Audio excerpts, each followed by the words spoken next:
오늘은 한 구절만 살펴보려고 합니다. 잠언서 17장 2절의 말씀을 살펴보려고 하고 있는데요. 이 잠언서 17장 2절 말씀은 종에 대해서 말씀해 주고 있습니다. 17장 2절 말씀, 슬기로운 종은 부끄러운 짓을 하는 주인의 아들을 다스리겠고 또 형제들 중에서 유업을 나누어 얻으리라 라고 표현하고 있는데요. 종들 중에서도 슬기로운 종은 어떠한 위치에까지 올라갈 수 있겠는가? 종들 중에서도 슬기로운 종은 어떻게 할 수 있겠는가? 주인의 자녀를 다스리는 위치까지 올라갈 수 있겠다고 표현하고 있는 것이죠. 여기서 다스린다고 했을 때 이 다스린다고 하는 말은 히브리어로 마샬이라고 하는 단어입니다. 마샬이라고 하는 히브리어 단어는 통치하다, 다스리다 그런 의미를 가지고 있는데요. 통치하고 다스리는 일은 왕이 하는 거잖아요. 그러니까 왕이 백성을 통치하는 것처럼, 왕이 백성을 다스리는 것처럼 종이 주인의 아들을 그렇게 다스리게 될 것이다 라고 표현하고 있는 것입니다.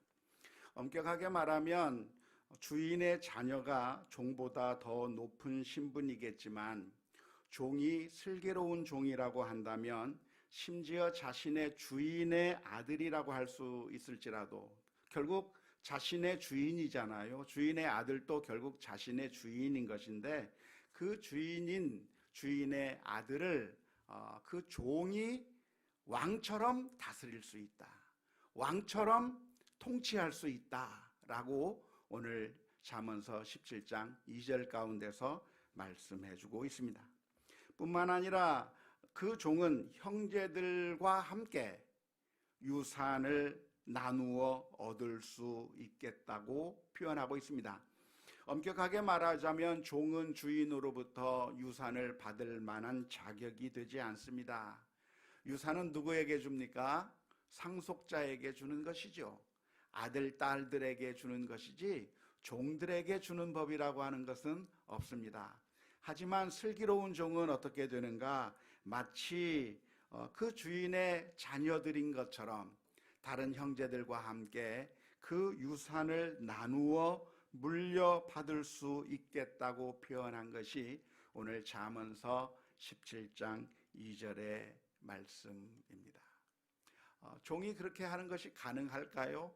종이 정말 주인의 아들을 왕처럼 다스리기도 하고 그리고 그 종이 주인의 그 유산을 상속받을 정도로 그렇게 마치 자녀처럼 취급을 받을 수 있는 위치에까지 올라가는 것이 가능한 일이겠습니까? 아마 현실 세계에서는 거의 가능하지 않을 것처럼 보이는데 그런데 실제로 그런 종이 성경에 한 명 있었습니다. 누가 그런 종이었죠? 요셉이라고 하는 종입니다. 요셉은 노예로 팔려서 애굽 땅에 왔습니다. 그리고 보디발 장군의 집에 들어가서 노예로서 살기 시작했는데 그 요셉은 슬기로운 종이 되었습니다. 요셉은 슬기로운 종이 됐는데 그 슬기로운 종이 되었다고 하는 말의 의미는 어떤 종일까요? 누가 슬기로운 종인가요? 하나님을 경외하는 종이죠. 하나님을 두려워할 줄 아는 종이 슬기로운 종이고 하나님 앞에서 행동할 줄 아는 종이 바로 슬기로운 종이라고 할 수 있겠습니다. 요셉은 하나님을 섬기면서 보디발인 그 자신의 주인을 진심으로 최선을 다해서 섬겨주는 가운데 보디발은 그 요셉을 보면서 이 사람이라고 한다면 내가 모든 것을 다 맡겨도 되겠다. 이 요셉이라고 한다면 우리 집안의 모든 일을 다 맡겨도 되겠다라고 믿고 신뢰하면서 요셉을 전폭적으로 믿어준 것이죠. 마치 자기 아들처럼 믿어준 것이고 자신의 모든 것들을 그 요셉이 관장할 수 있도록 그렇게 만들어 주었던 것입니다. 요셉은 그 보디발 주인을 향해서 어떻게 섬겼을까요? 노예로서 그 요셉은 어떻게 그 집에서 섬겼을까요? 아주 최선을 다해서 섬겼을 것이라고 생각이 드는데, 마치 신약 성경에서 해 주셨던 권면의 말씀을 요셉이 들은 것만 같습니다. 에베소서 6장 5절에서부터 8절 말씀에 보면 이런 말씀이 기록되어 있습니다. 종들아, 두려워하고 떨며 성실한 마음으로 육체의 상전에게 순종하기를 누구께 하듯 하라? 그리스도께 하듯 하라. 눈가림만 하여 사람을 기쁘게 하는 자처럼 하지 말고 그리스도의 종들처럼 마음으로 하나님의 뜻을 행하고 기쁜 마음으로 섬기기를 주께 하듯 하고 사람들에게 하듯 하지 말라. 이는 각 사람이 무슨 선을 행하든지 종이나 자유인이나 주께로부터 그대로 받을 줄을 알미라. 우리 성도들을 향해서, 성도들 중에서 노예의 신분에 있는, 종의 신분에 있는 그 성도들을 향해서 권면해 주시는 말씀이 에베소서 6장 말씀 가운데 있는데, 종들아, 너희의 주인을 어떻게 섬겨라? 마치 우리가 그리스도를 섬기듯이 너희들의 주인을 섬기라고 권면해 주었던 것입니다. 뿐만 아니라 골로새서 3장 22절에서부터 24절의 말씀 가운데서도 이런 말씀이 기록되어 있습니다. 종들아, 모든 일에 육신의 상전들에게 순종하되 사람을 기쁘게 하는 자와 같이 눈가림만 하지 말고 오직 주를 두려워하여 성실한 마음으로 하라. 무슨 일을 하든지 마음을 다하여 누구께 하듯이 하고 주께 하듯 하고 사람에게 하듯 하지 말라. 이는 기업의 상을 주께 받을 줄 아나니 너희는 주 그리스도를 섬기느니라. 우리 성도들을 종된 자들을 향해서 주시는 이 말씀을 마치 요셉이 들었고 그 말씀을 깨달은 것처럼, 그래서 최선을 다해서 섬기는 아주 슬기로운 종의 모습을 보여주었다는 것을 볼 수가 있겠습니다. 먼저 우리가 이 말씀을 묵상하면서, 그러니까 노예 제도가 정당한 제도라고 오해하지 않았으면 좋겠습니다. 안타깝게도 우리 역사상 수많은 크리스찬들은 성경에 종에 대한 교훈이 있기 때문에, 뿐만 아니라 하나님께서 이 종에 대한 여러 가지 규정들을 말씀해 주고 있고 종들이 어떻게 행동해야 되는가에 대해서 말씀을 기록하고 있기 때문에 하나님께서 노예 제도를 인정한 것이라고 생각을 한 크리스천들이 있었습니다. 그래서 노예 해방 운동이 일어났을 때 성경을 들어서 노예 해방을 반대한 그런 크리스천들이 있었는데요.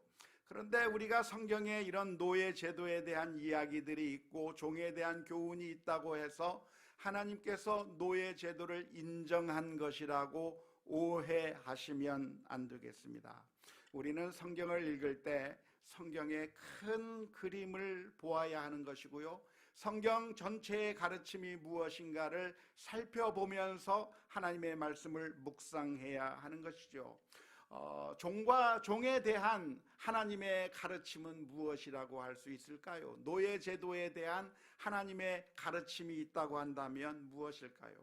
성경에 보면 하나님께서 사람들을 어떻게 대해야 하는가에 대한 가르침을 주고 있는데, 우리가 사람들을 대할 때 어떻게 사람을 대해야 되는 것이죠? 그 사람이 하나님의 형상으로 지음을 받은 사람이라고 인정하고 그 사람들을 존중해야 되는 겁니다. 모든 사람들을 어떻게 바라봐야 돼요? 하나님의 형상을 가지고 있는 사람으로 바라보아야 하는 것이죠. 뿐만 아니라 우리가 사랑할 때는 어떻게 사랑해야 됩니까? 내 이웃을 사랑하되 내 몸을 사랑하듯이 내가 나 자신을 사랑하듯이 너희 이웃을 사랑하라고 하는 주님의 말씀도 있었다 이 말이죠. 그래서 우리가 사람들 사랑할 때 나 자신을 사랑하는 것처럼 사랑하라고 하는 하나님의 말씀도 있고, 뿐만 아니라 사람을 대할 때 어떻게 대해야 되는가? 하나님의 형상을 가진 사람으로 대하라고 하는 말씀이 있기 때문에 우리가 모든 사람들을 대할 때 존중하고 인격적으로 대하고 아주 소중하게 대해야 되는 것은 성경 전체의 가르침이라고 할 수가 있겠습니다. 우선 창세기의 말씀 가운데서는 하나님께서 태초에 사람을 창조하실 때 하나님의 형상으로 창조하셨다고 말씀하셨고, 야고보서 3장 8절에서부터 10절의 말씀에서도 우리가 사람들을 저주하는 것이 옳지 않다고 하는 것을 분명하게 말씀해주고 있습니다. 혀는 능히 길들일 사람이 없나니 쉬지 아니하는 악이요 죽이는 독이 가득한 것이라. 이것으로 우리가 주 아버지를 찬송하고 또 이것으로 하나님의 형상대로 지음을 받은 사람을 저주하나니 한 입에서 찬송과 저주가 나오는도다. 내 형제들아, 이것이 마땅하지 아니하니라. 우리가 사람을 대할 때 그 사람을 하나님의 형상을 지은 사람으로 바라보고 존중해 줘야지, 그 사람을 저주하거나 잘못 대하거나 아주 그 사람을 학대하거나 그 사람의 권리를 빼앗아버리는 그런 나쁜 짓을 하면 안 된다고 하는 것이 바로 야고보서의 말씀이기 때문에 우리가 노예 제도를 하나님께서 인정한 것이라고 보아서는 안 될 것이라고 믿습니다. 노예 제도라고 하는 것은 사람을 비참하게 대우하는 것이고 사람들을 착취하는, 비인격적으로 착취하는 것이 되기 때문에 바른 성경적인 제도라고 할 수가 없습니다. 특별히 우리가 성경을 읽으면서 조심해야 할 것이 있다고 한다면, 하나님의 말씀이 우리들에게 전해질 때 우리들이 가지고 있는 상황과 문화 속에서 하나님의 뜻을 우리들에게 전해 주셨다고 하는 것을 살펴보아야 합니다. 구약시대 때 어떤 상황이었습니까? 그 당시에는 형사 취수 제도라고 하는 것이 있었습니다.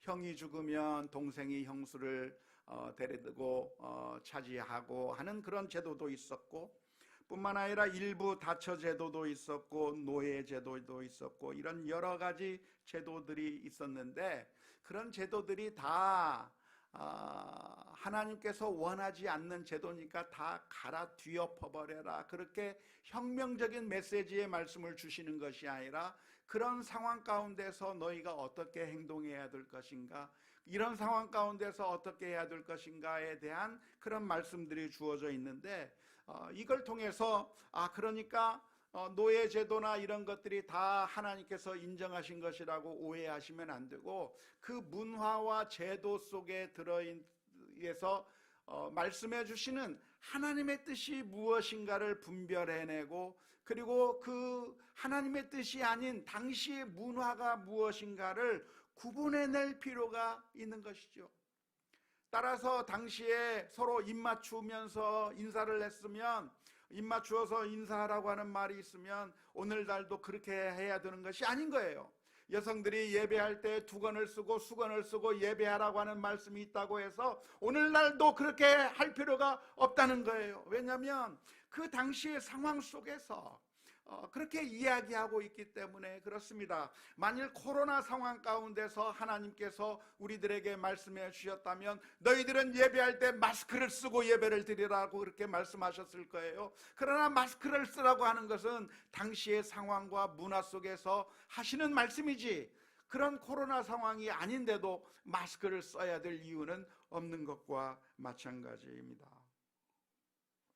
그래서 우리가 성경 말씀을 읽을 때 그냥 피상적으로 읽어나갈 것이 아니라 하나님께서 원하시는 뜻과 그리고 당시의 문화가 어떤 차이점이 있는지 그 문화와 하나님의 뜻을 구분해낼 수 있는, 묵상하면서 하나님의 뜻을 구분해내야 할 필요가 있을 것이라고 믿습니다.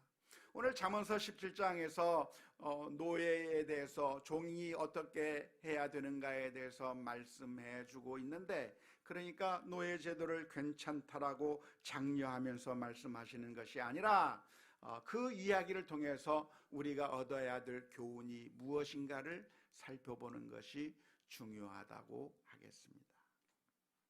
오늘날에는 노예 관계 속에 있는 사람들은 없습니다.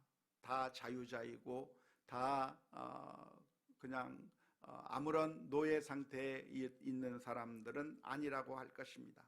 하지만 잠언서 17장 2절의 말씀이 우리들에게 유익하기도 하고 또한 우리들에게 적용할 점이 있다고 볼 수가 있겠는데요. 왜냐하면 우리는 그 옛날 노예가 자신에게 주어진 사명을 감당하고 자신에게 주어진 일들을 감당해야만 했었던 것처럼, 오늘 우리들도 우리들에게 사명이 있고 해야 할 일들이 있다고 하는 그 점에 있어서 어쩌면 우리 이 종에게 주셨던 이 말씀이 오늘날 우리들에게 주시는 말씀이라고 우리가 받아들일 수가 있는 것이죠. 우리는 이 세상에서 어떻게 살아야 되는가? 슬기로운 종처럼 살아야 되는 것이고, 그렇게 슬기로운 종처럼 살게 될 때 그 슬기로운 종은 심지어 주인의 아들을 다스릴 정도가 되고 또한 주인의 유산을 물려받을 정도가 되는 그런 인정받는 자가 될 것이다, 높은 위치에 올라가게 될 것이다 라고 하는 이 말씀을 오늘 깊이 생각하고 묵상할 수 있기를 주님의 이름으로 축원합니다. 요셉은 어떻게 했는가? 주인의 인정을 받았어요. 집안 전체를 성실을 다해서 섬기게 될 때 주인이 그 요셉을 인정하면서 그리고 모든 사람들을 다 관리하도록, 아마 자기 자녀들도 다 관리하도록 그렇게 맡겼을 거라고 생각이 드는데요. 그래서 그는 집안 전체를 맡아서 다스리는 그런 최고의 위치에까지 올라가게 되었습니다. 하지만 나중에 이 요셉은 억울한 누명을 쓰고 감옥에 들어가게 되었지만, 그래서 요셉의 인생은 끝나버렸던 것이 아니라 결국에는 이집트 나라의 총리가 되는 그런 인정받는 사람이 되었다고 하는 점을 우리가 기억해야 할 것입니다. 누가복음 16장 10절에서부터 12절 말씀에 보면 우리를 향해서 이렇게 권면의 말씀을 해 주십니다. 지극히 작은 것에 충성된 자는 큰 것에도 충성되고, 지극히 작은 것에 불의한 자는 큰 것에도 불의하니라. 너희가 만일 불의한 재물에도 충성하지 아니하면 누가 참된 것으로 너희에게 맡기겠느냐? 너희가 만일 남의 것에 충성하지 아니하면 누가 너희의 것을 너희에게 주겠느냐라고 주님께서 말씀해 주셨습니다. 따라서 우리는 우리가 어떠한 상황에 있든지 어떠한 위치에 있든지 어떠한 신분에 있든지 어떤 직분을 맡았든지 슬기로운 종이 되어서 죽게 하듯이 최선을 다하고 신실하게 살아가는 가운데 하나님으로부터 인정받고 또한 사람으로부터 인정받는 귀한 믿음의 사람들이 다 될 수 있기를 주님의 이름으로 축원합니다. 저는 사회생활을 많이 해보지는 못했어요. 저는 사회생활을 한 것은 군대에서 5년 생활을 한 경험이 있었고, 그리고 출판사라고 하는 곳에서 한 몇 년 동안 일을 해본 경험이 있고, 그 다음에 미국에서는 아르바이트 하면서 청소도 해보고 아이들 라이드도 해보고 또 세탁소에서 일도 해보고 여러 가지 아르바이트를 해봤지만, 그러나 그 일들의 사회생활의 경험은 여러분들에 비하면 아주 지극히 너무나도 좁은 경험이어서 사회생활 가운데서 예를 들 만한 게 별로 없어요. 그래서 예를 들면은 어디서 예를 들어야 되냐면은 우리 교회 생활에서 예를 드는 게 많아요. 그래서 교회 생활을 통해서 예를 들 수가 있겠는데, 제가 지금까지 경험해 본 수많은 교역자들이 있었는데요. 그 수많은 교역자들 가운데는 두 종류의 교역자들이 있었습니다. 어떤 교역자들은 어떤 모습을 보였는가, 무슨 교회 일들을 하게 되면 마지못해서 억지로 그냥 담임 목사님이 시키니까 그냥 마지못해서 일을 하는 그런 교역자가 있었습니다. 그리고 뭔가 좀 일을 더 시킬까봐 자꾸만 더 일을 많이 시키는 것을 두려워하고 피하려고 하는 그런 교역자가 있었어요. 놀랍죠? 그런 교역자가 있다고 하는 게. 근데 그게 우리 인간의 모습이에요. 그런 마음을 가지고 있는 교역자들이 있었습니다. 또 한편의 교역자들이 있었는데 그 사람은 어떤 교역자였는가?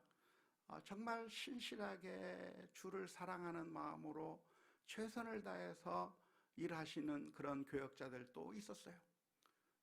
그래서 정말 제가 이야기하지 않아도 정말 무엇이 교회를 위해서 좋은 일일까? 무엇이 하나님을 위한 섬김이 될까? 그렇게 신실하게 찾아가면서 정말 신실하게 일하려고 하는 그런 교역자들도 있었다 이 말이에요. 마지못해서 억지로 하는 그런 교역자들은 안타깝게도 저랑 오랫동안 일할 수가 없고 얼마 같이 일하다가 그냥 헤어질 수밖에 없는 그런 선택을 할 수밖에 없었던 경험들이 많이 있는데요. 종종 교인들이 물어요. 왜 그분 참 좋아 보이는데 왜 안 보여요? 그러면 제가 뭐라고 말도 못하고 그냥 지나갑니다. 그런데 어떤 교역자들은 어떤 모습을 보였는가? 정말 신실하게 사역하는 그런 교역자가 있었어요. 제가 미국에 있을 때 제가 우리 교회에 와 있던 협동 목사님이 한 분 계셨어요.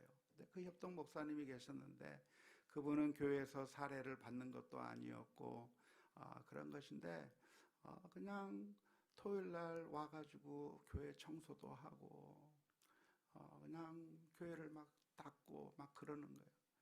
우리 아이들이 이곳에서 예배를 드릴 텐데 이것이 너무 정돈이 안 된 것 같아 청소 좀 하러 왔어요 하면서 청소하고, 또 다음에 보면 또 이거 정리도 좀 하고 하면서 시키지 않는데도 얼마나 성실하게 일을 하든지 그 모습을 보고 정말 많은 감동이 됐습니다. 그래서 제가 한국에 나올 때, 한국으로 이제 부임하게 돼서 나올 때 우리 교우들을 모아놓고, 여러분 제 후임으로 다른 분 찾을 필요 없고 멀리서 찾을 필요 없고 우리에게 와 있는 요 목사님 보니까 괜찮은 목사님 같은데 그냥 목사님 우리 제 후임으로 받아주면 어때요? 그랬더니 우리 교인들이 다 좋아해요. 다 좋아해요. 적어도 그때만큼. 그래가지고 아주 잘 되었던 그런 경험이 있는데요. 신실하게 자신에게 맞춰진 일들을 감당하면서 최선을 다하는 그 사람은 결국은 하나님께서 인정하시고 또한 사람들에게 인정받고 놀라운 은혜를 받게 된다고 하는 사실을 우리가 기억해야 할 것입니다. 내가 지금 현재 어떤 위치에 있는가? 그것이 중요한 게 아닌 것이죠. 지금 내가 왕의 위치에 있는가? 지금 내가 종의 위치에 있는가? 지금 내가 현재 어느 위치에 있다고 하는 그 사실 때문에 자부심을 갖거나 부끄러워하거나 절망할 것이 아니라, 하나님께서 나로 하여금 이 자리에 있게 했다고 한다면 그 자리가 그냥 자리가 아니고 하나님께서 나를 이곳에 보내신 곳이고, 그리고 내가 이곳에서 해야 될 하나님께서 내게 맡겨주신 사명이 있다고 하는 사실을 깨닫고 그 자리에서 내가 할 수 있는 최선의 일이 무엇인가 슬기롭게 그 일들을 감당해 나갈 때 그 모습이 하나님 앞에 받아들여지게 될 거라 믿습니다. 지금 그 자리에 내가 어느 위치에 있는가가 중요한 것이 아니라 어느 위치에 있든지 정말 하나님 앞에서 신실하게 슬기로운 종처럼 사역을 하느냐가 훨씬 더 중요하다고 말할 수가 있겠습니다. 다윗 왕의 경우도 마찬가지였습니다. 다윗 왕은 어느 날 갑자기 사무엘 선지자가 나타나서 다윗에게 기름을 부었습니다. 다윗에게 기름을 부으면서 하나님께서 너를 이스라엘의 두 번째 왕으로 세웠다고 하는 그 말씀을 들을 때 이 다윗의 마음 가운데 너무 놀라기도 하고 너무 기쁘기도 했었을 겁니다. 나 같은 사람을 하나님께서 왕으로 선발해 주셨다고 하는 사실 때문에 너무나도 기뻤죠. 하지만 그 다윗이 정작 맞이하게 된 상황은 어떤 상황이었는가? 다윗은 제일 먼저 맞이한 것이 사울 왕의 신하로 들어가게 되는 일을 하게 되었습니다. 사울 왕이 미쳐서 날뛸 때 악기를 연주하면서 그 사울의 마음을 평온하게 만드는 그 일을 하는 일을 다윗이 맡게 되었는데요. 그 일이 굉장히 편한 일이었겠습니까? 굉장히 힘들고 고통스러운 일이었겠습니까? 굉장히 힘들고 고통스러운 일이었을 거라고 생각이 돼요. 사울의 감정의 쓰레기를 온갖 받아내면서 그 사울의 마음을 누그러뜨리고 평온하게 해주기 위해서 악기를 연주해야만 하는 그 위치에 있게 되었을 때 다윗은 어쩌면 그 상황 가운데서 도대체 내가 무슨 짓을 하고 있나 자괴감을 들 수도 있는 그런 상황 가운데 있었을 겁니다. 하지만 다윗은 그 순간에 절망하거나 괴로워한 것이 아니라 하나님께서 나를 이곳에 보내셨다고 생각하고 사울에게 악기를 연주하면서 사울의 마음을 다 편안하게 만들어주고 그의 마음을 누그러뜨려서 정상으로 돌아오게 만드는 그런 일을 신실하게 감당해 나가기 시작한 것이죠. 그리고 그 이후로 다윗은 어떠한 일을 만나든지 그가 있는 곳에서 최선을 다해서 자신에게 주어진 사명을 감당한 거예요. 전쟁에 나가면 전쟁터에서 이겨야 되는 싸움에서 이겼고, 목숨을 내걸어야 될 때에 목숨을 내걸었고, 그리고 수많은 사람들의 두목이 되어서 그들을 보호해야 될 때는 그들을 보호하기도 했고, 가는 곳곳마다 자신이 최선을 다해서 자신에게 주어진 그 사명들을 잘 감당해 나가게 되었는데, 다윗의 신분은 왕의 신분이 아니었지만 놀라운 것은 그가 한 일은 바로 왕이 해야 되는 일들을 다윗이 한 것이라고 볼 수가 있겠습니다.